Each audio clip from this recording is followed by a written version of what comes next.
Hello, Arjan, Theo. There, the boys. How are you? How are you doing? So you're in Amsterdam today? Yeah, yeah. That's great. Have you? I'm sure you've been before, right?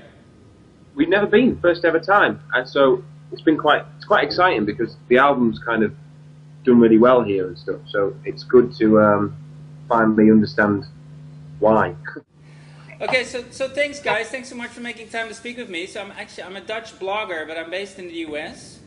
So it's Wow. really interesting because I'm sure you've seen the tweets and the messages on Facebook. You have a lot of fans here in the US as well.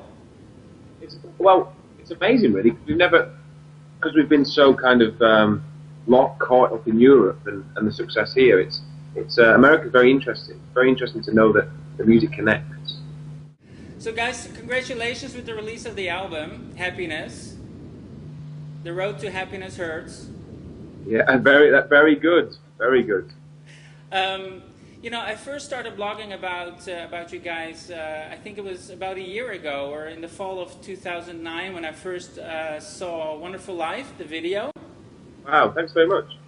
And I was really captivated by the sound and the look, and it was so different from everything else that's out there right now. How quickly did the album come about? Well, Wonderful Life was part of, we wrote 3 songs in February and March of last year, 2009, and Wonderful Life was the middle one of those songs. And then we made a video for that, and then a few months after that, that's when we signed our record deal and began work on the rest of the album. It came about very naturally at the beginning because we didn't really know. We let the songs dictate who we were because we just wrote the songs and then went, okay, maybe this is who we are as a band. And it was made it all come together, and also doing everything ourselves, like the videos and the kind of all the way the aesthetics of it all coming from us makes it natural, because pop music needs to be individual. It needs to be done in its own little way. It needs to be great. Right, exactly. So what was the song that started it all for you guys? I mean, what was the first song you wrote? It was Unspoken with Hurts. That was the first time that both of us did really what we wanted to do. The music was very expansive, and that was the kind of music I always wanted to make when I was younger. And once we had that song, we knew that we had a blueprint for the rest of for Hurts, really. Yeah, and then it was amazing that song. Yeah, we didn't think about anything before, and that song then dictated the rest of the songs we wrote. Right. So you were inspired by disco lento, right? Italian synth pop from the late '80s. Italian people in general, Arjan, as we've just said. But it was more, I think, the kind of European pop music's very interesting to us because it's a lot of it's based on emotion as opposed to lyric. And I think one amazing thing is we put a lot of that into ours, and it's connected in lots of different countries that don't speak English. And I think I think if you put your own emotions into it, people can connect with that. And Italo disco and lento are very similar things to that. I think there was ambition there. There's another side to the pop coin that people don't get a chance to see very often. Pop music doesn't have to be dumb. It doesn't have to be soulless. It's a great thing that should be celebrated. And there's always 2 sides to the coin. There was the Spice Girls and there was Oasis, and we've got Jason Derulo and Tayo Cruz, but there's another side. So who would represent the other side? Hurts. Ah, I knew that. I knew that was coming.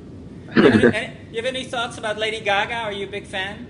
Yeah, we love her. Huge fan. She's a diamond in the rough. She's somebody who does her own thing and doesn't compromise it for anybody. And that's she makes great pop music. So it's something to be celebrated in the world of pop music. She's the other side of the coin as well.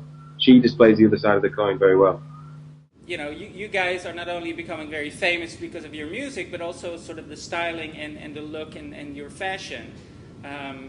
So how deliberate was that? Like the way that you dress? I mean, how much of a concept was that? The interesting thing about it is that what makes it cool for us is that we used to dress like this when we had no money. Before we had a record deal, we used to wear the exact same clothes as now. So that makes it even better for us. Yeah, because when we were unemployed for 3 years, and we had every day we had to kind of find a purpose. When you're making music, but you're kind of chasing a dream, and it's very demoralising. You have no dignity, no pride left. But if you wear a suit or a shirt, you feel like you can conquer the world. So did you bring your hair comb too? Because I've seen that too in interviews. I'll get it out for you, Arjan. Here we go. Ah, there it is. This is the comb that I asked for when we signed our record deal. Oh, it is? And Adam asked for an umbrella, but he hasn't got the umbrella. So this is what you carry around with you all the time? When they open my eyes on the screen.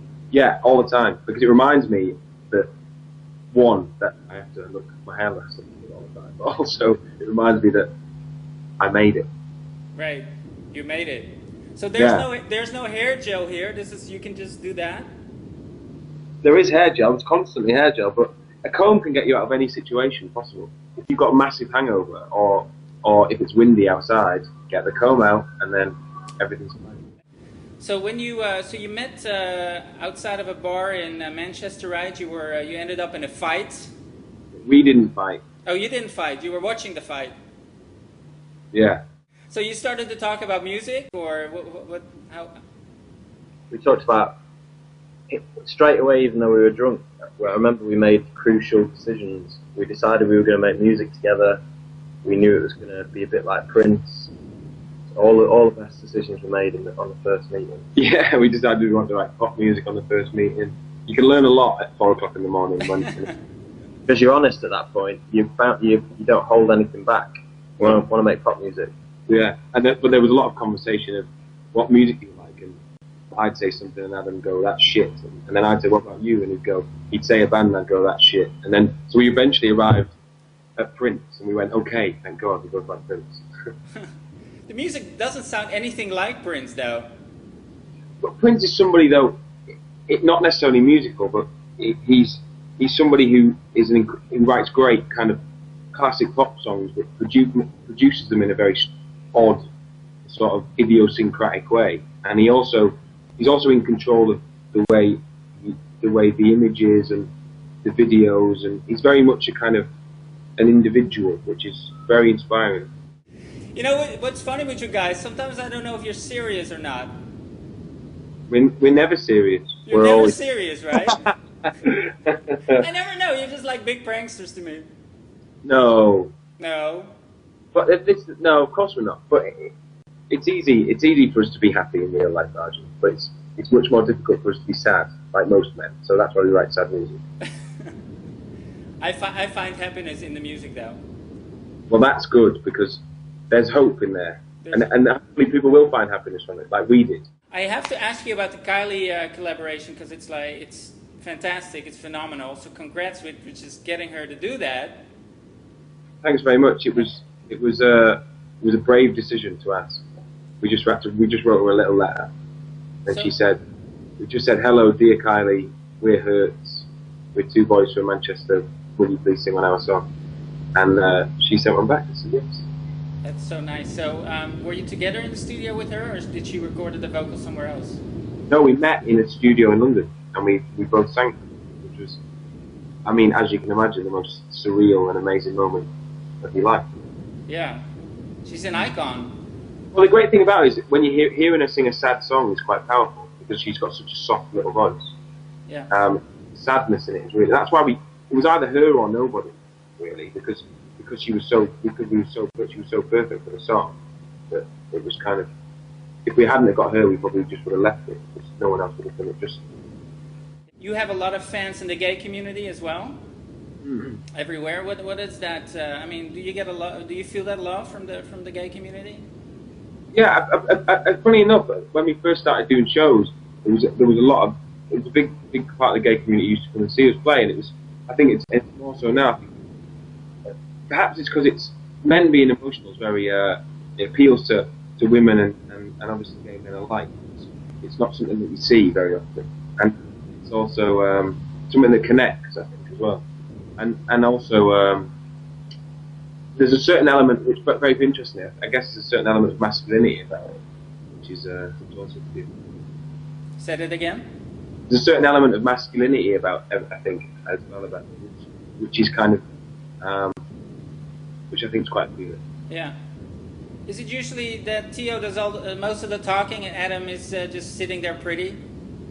Because you're you're very handsome, Adam. You're very handsome. We need more of you. Okay, talk to me. He can go. I've gone now.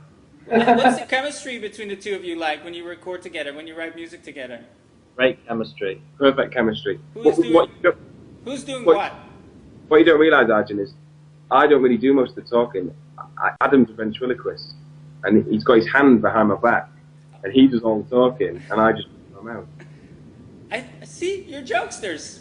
I knew it. I knew it. I knew it.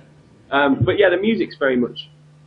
It started in a very like Adam did the music, I did the vocals, but over the years, it's kind of the two things have come together because we both understand what each other does. I think a lot.